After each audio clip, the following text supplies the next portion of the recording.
Is America in 2020 ripe for a takeover? Does the United States of America today look like France in the 18th century at the eve of their revolution? Or how about Nazi Germany in the 1930s, just before Adolf Hitler rose to power?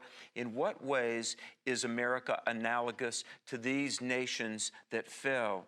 On today's edition of Truth for a New Generation, join us where we talk about these important issues along with our very, very special guest, Eric Metaxas, in just a few minutes. I'm Alex McFarland, and I welcome you to Truth for a New Generation.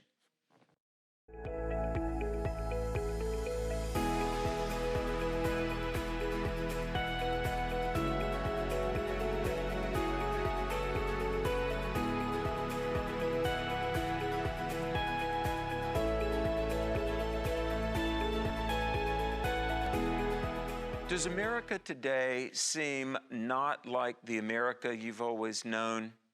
A lot of people feel that way nowadays, and we watch the news of 2020, and the COVID and the pandemic have been problematic enough. But even as we film this show, Portland is in their third month of rioting, and it just seems impossible for the authorities to rein things in. This past weekend in Chicago, more than 100 911 calls went unanswered because police departments all around the nation, like there in Illinois, are understaffed and short-staffed, and what law enforcement officials are available are on hand to try to quell riots. And when law enforcement and the rule of law is even upheld, the media and the Twitterverse tells us, oh, this is hateful, this is wrong, Black Lives Matter, we have to let people run wild and do what they want to do, say what they want to say, vandalize what they want to destroy. Meanwhile, when 50 groups of Christians try to have church, they're threatened with arrest. Today, we've got to talk about the ways that our nation is perilously close to an overthrow as social and political and economic Marxism further weave their tentacles into the public consciousness. Folks, we are at a time when you must be informed and you must pray and you must know what is going on. Let's talk for a moment about social media. If you even type in the words, a man is a man and a woman is a woman, or if you type a variant of the word, a man is not a woman, you will be tracked. And big tech, I think about how Google and Facebook and Instagram and Twitter are owned by a very small conglomeration of companies, and they track by AI the way that people voice things. And now Twitter does not allow any more political advertising on their page. And political advertising is a nebulous term anyway, and left-leaning fact-checking organizations, quote unquote, track what people say and what people post. And we're living in the age not only of viewpoint discrimination, but really of thought control. And so we're going to talk in a moment with Eric Metaxas. I wrote over the summer of 2020 a new book called The Assault on America, What We Must Do to Save Our Nation, and how our liberties are in danger because our Constitution is being threatened right now. And it dawned on me over the course of writing the book that I would beg you to read before the election, that we are so much like Germany before Hitler rose to power. And not only were the freedoms of people lost, but the lives of people were lost. And I talk about in Assault on America 5 trends that spell the loss of our freedoms, really the extinction of America because of the disregard presently and ultimately the revision or abolition of the U.S. Constitution. But I fear that we're in great danger of the revision or maybe even abolition of the U.S. Constitution.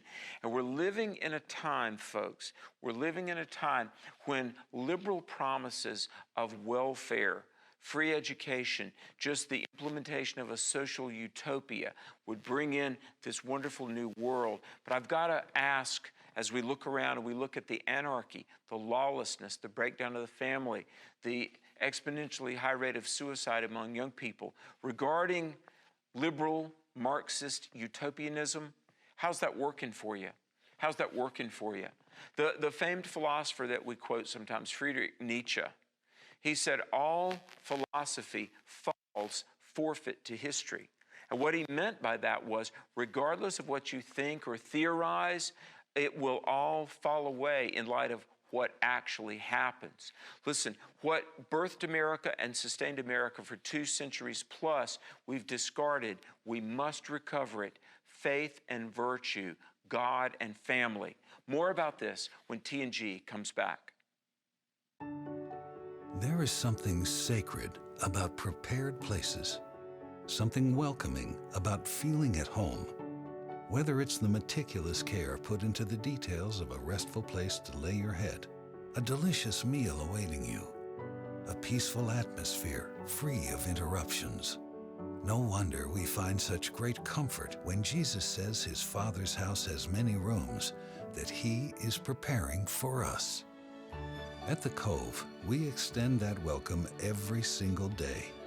From the panoramic views, chef-crafted meals, and spacious meeting rooms, to our serene mountain lodging, stone fireplaces, and inviting rocking chairs. Our setting, carved into 1,200 wooded acres of the Blue Ridge Mountains, and our personalized service will ensure that your group's visit is both memorable and renewing. We work carefully to create this prepared place to specifically meet your needs. So, the table is being set. Hearthside, the fires are ablaze. The stage is lit, the mics checked. All of this awaiting your group's arrival. Come, experience this place prepared for you and your group at the Cove. Hi, welcome back to Truth for a New Generation. Alex McFarland here, and I'm so excited to introduce the guest that you're about to meet. When you hear Eric Metaxas speak or you read his books, you will say to yourself, if you're a Christian at least, you'll say, wow, I am really glad that he is on our team. He's a #1 New York Times best-selling author of books like the Bonhoeffer book, Prophet, Martyr, Pastor, Spy. He wrote on Martin Luther. He's written on so many things, and he's just a great intellectual and has an even greater heart. Please welcome Eric Metaxas. Thank you for your incredibly kind, overly kind introduction, my friend. And I'm glad that you say that about If You Can Keep It. That is the book that I wish I could put in the hands of every single American, because it helps us understand where we are and what to do, because I think a lot of people are lost right now trying to figure out what to do.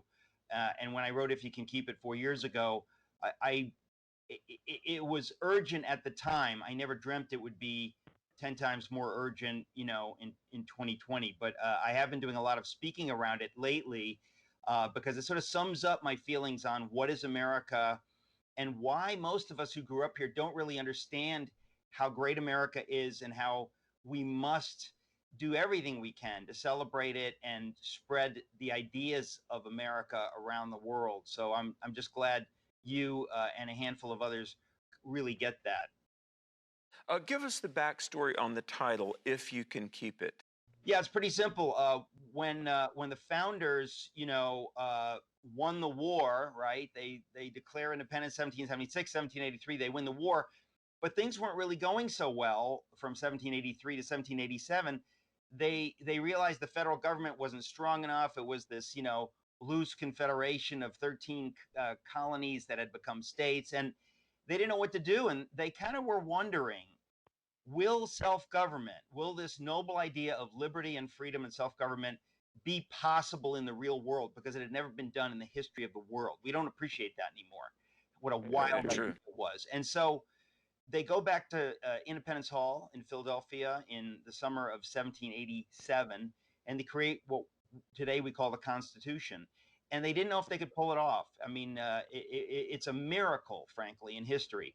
And when Benjamin Franklin, comes out of the building at the end of this whole 100 days, a woman asks him, Dr. Franklin, what have you given us, a monarchy or a republic?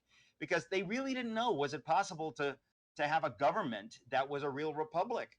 And he answers her, a republic, madam, if you can keep it.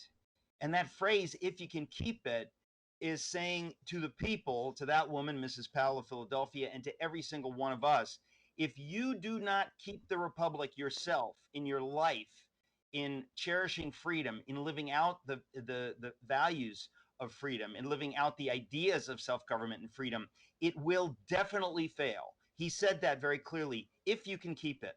And so the title of the book, If You Can Keep It, the subtitle is The Forgotten Promise of American Liberty. And it shows how if we do not cherish these ideas, first we have to know the ideas. That's why I wrote the book. I said, I want to put all these ideas in one book so that anyone who reads this book, and it's an easy read, will get it. Because we haven't been teaching this in our schools for about 40, 45 years.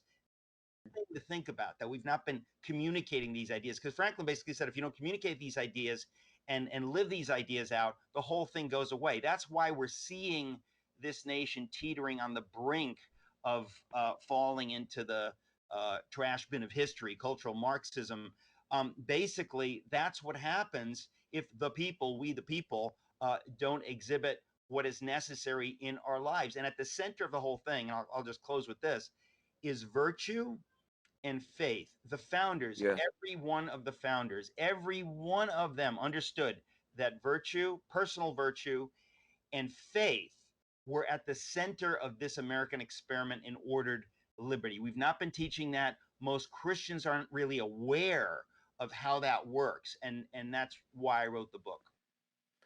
Eric, over the summer of 2020, I wrote a book that came to be called Assault on America, and it comes out in September. And throughout the book, I was struck by how I believe America of 2020, in some ways, politically, culturally, spiritually, is analogous to Germany just before the rise of Adolf Hitler. All you have to do is say that, and you'll be labeled a nut and attacked. But literally this morning, Alex, and you know me, we're friends. Literally this morning, I think for the first time, I said what you just said on social media. People don't understand I mean, that's why I wrote my book on Bonhoeffer. And when I was writing that book, I got this eerie feeling that something like this is happening in America. But that was in 2008 when I wrote it. Sure. Today, we are seeing the full flower of it. We're seeing that Marxist, culturally Marxist mobs who are the sworn enemies of the West, and specifically of that greatest of all Western values, liberty, which comes from all that the West makes possible. And the West meaning Athens and Jerusalem, right? The Bible, Yes. and then classical Greece and Rome. All of those ideas come to full flower in the United States of America. And although obviously we always say we're not perfect, we're the greatest expression of those things. So if you really do believe what the founders believed, that virtue and faith are at the center of everything, and that virtue and faith go together with submission to the highest authority, which is the creator of the universe, not to the state. Anyone who is a cultural Marxist, whether it's Antifa or BLM or National Socialists or the cultural revolutionaries in Mao's time or in the French Revolution, they are all dramatically atheist because they know that the God of the Bible is the only real threat to their power. They worship power. And anytime you say, well, power is derived from God and we have to go according to his rules if we want our freedom to flourish, they reject it. And so who is demonized? Anybody with a biblical worldview. For example, let's say you have a biblical view of sexuality. You're demonized. Try to get a job as a psychiatrist or a psychologist, as a counselor, and you say, I don't think that same-sex relations is a good thing. I don't believe any sex outside of marriage between a man and woman is a good thing. They look at you like, well, you're crazy and you can't possibly be a value here. Let's say you're a corporate big shot, like the head of Mozilla, huge big deal, and you give money to Proposition 8 in California. You're hounded out because you sided with the wrong, group of people. In other words, people in the professions are being hounded out. In Germany in the 30s, if you were a Jew in the early 30s, you were, pushed out of, first of all, working for the government, then working in the professions, It went on and on. Of course, the final issue was when Bonhoeffer says, wait a minute, and they're even going to do this to pastors. In other words, there are many pastors of Jewish background who accepted Jesus, converted to Christianity, but they were ethnically Jews. Well, the Nazis said, you have to get out. Something bizarrely similar is happening in America today. The difference is we have the example of what happened in Germany and where it went. Look at 33 and 34, how quickly things changed. But there's no comparison to 44 when millions were being butchered in the death camps. So you can't say that whenever we say Hitler today, people think of the gas chambers. We're not talking about that, but we're talking about a cultural view that leads to certain actions. And if the church doesn't stand, and that was the biggest failure in Germany, Bonhoeffer tried to wake up the church to stand. When the church was fooled and they did not heed his cry, his prophetic cry, eventually they saw the truth, but by then it was too late. So the question is, in America, will the church stand? And and I know there are many woke Christians, many evangelicals who really don't understand these issues. Many of them are friends of mine. They don't understand that we're dealing with a thing called cultural Marxism, which wants to hang everybody from the street lamp. This is not an issue of genuine justice. Eric, we've got about 2 minutes left. To what degree, if any, do you have hope that America can right herself? If you believe in the God of the Bible and trust in him with all your heart, you will always have hope, because he is hope. And I have to say that, first of all, we need to pray hard and fight hard, but we don't fight as the world fights. We fight as God calls us to fight. But when I hear about Christians not voting, I think to myself, wow, no wonder the enemy has a field day, and had a field day in Germany. Just keep the Christians quiet just for a little while, and then eventually we'll take power. Christians need to vote. They need to understand that we're in an existential battle, no different than that of 1860 or 1776. Basically, we have to look back in the same way. There's a chapter in If You Can Keep It where Longfellow, the poet, looks back in 1860 to 1775 and 76 and tries to get people to realize we're in a similar situation. I would say that we need to look back to 1860 and 1776 because we are in a similar situation. But not to have hope is to deny God. Not to have hope is to turn your back on God. He demands that we put our hope in him, we put our trust in him, that we fight as he calls us to fight, that we fight spiritually by praying hard, by taking that really, really seriously. And then the results are in his hands. I do not believe he will forsake us. If a remnant of believers in this country will get really serious, will get on their knees, and when necessary, get on their feet, do what God calls us to do. I have hope, otherwise I wouldn't be on this program. I'm not here to preach doom and gloom, God forbid. And anyone who's doing that, that is not biblical. You are not helping God or his purposes in history when you have a doom and gloom attitude. That's bad theology, and people need to repent of that. Hey, how can we find you online and on I'm on social Twitter, media? Eric Metaxas. My website is Eric Metaxas. My radio show is on YouTube, the Eric Metaxas Show. You can watch my videos. I interview a lot of wonderful people. I've interviewed you. I look forward to interviewing you on your new book in September.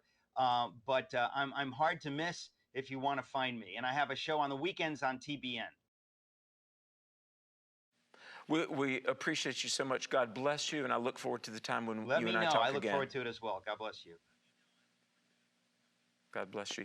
Truth for a New Generation will be back after this. What is truth? What is truth? Shabam! There it is, the big kahuna, the spicy enchilada, the fizzy lifting drink. The claim God exists is not a subjective claim. This is not an evidence problem. So, like, truth is basically subjective. Yeah, emotional. This is Debunk TV.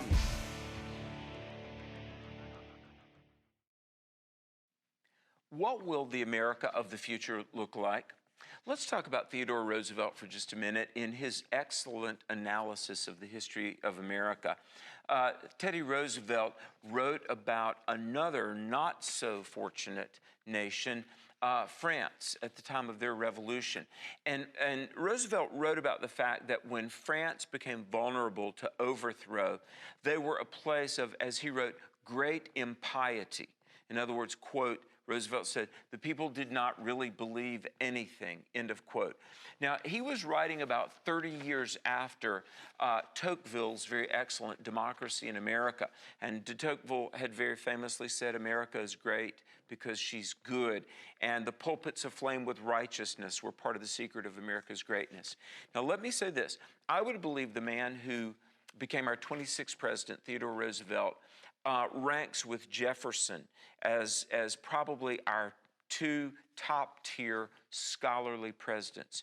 And Roosevelt wrote a lot about the history of America, and he understood, as Eric Metaxas said, it was faith and virtue. It was really the Judeo-Christian worldview plus moral absolutes that made our country great and made us capable of self-government.